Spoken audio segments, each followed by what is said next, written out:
Guys, nakita ko din yung vulcanizing shop dito. Ito tatlo. Yun, pagawa ko sana yung gulong ng aking bike. Kaso mamaya pang 4 o'clock ang open. May nagsabi 4 o'clock daw ang bukas sa tuwing Biyernes. Tapos Sabado daw umaga. Babalik po tayo bukas o kaya mamaya. Tatanong na rin natin kung makakabalik tayo mamaya. Kung sisipagin tayo. Ito ko yung vulcanizing dito. May tatlo, isa, dalawa, pangatlo. Pali 4 ang pinto dito. Di ko alam kung alin dito ang magbubukas. Yan po ang vulcanizing shop dito.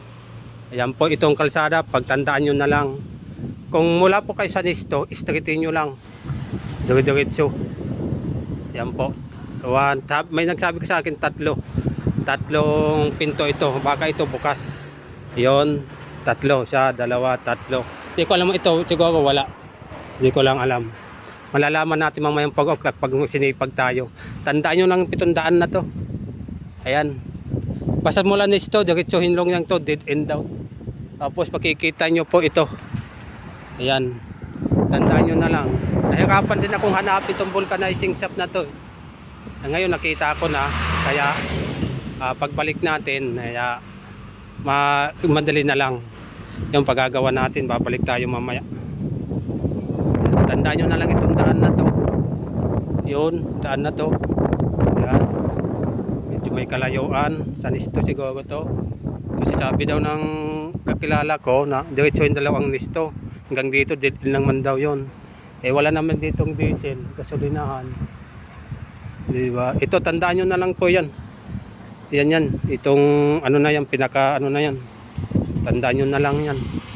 Yung ganyan dito. Ayan. Ayan. Baka madali nyo makita. Ayan. Ito po. Dito yung vulcanizing shop. Kung marunong kayo magbasa ng Arabic, yan po. Balik tayo may alas 4. Sayang yung punta natin. Yan. Dito po sila nagpapavulcanize. Sayang yung punta natin. Friday pala. Akala ko kasi umaga. Bukas sila. Hindi pala. Alas 4 na bukas. Punta tayo mamayang alas 4. Inshallah pag sinipag tayo. Okay. Kaya alamin natin ngayon yung daanan. Pag uwi natin. Pero ito po yung nakapaking yung mga tubig.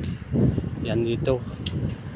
Tingnan natin kung di tayo makapag-video pa uwi kasi nga wala tayong holder sa ating bike.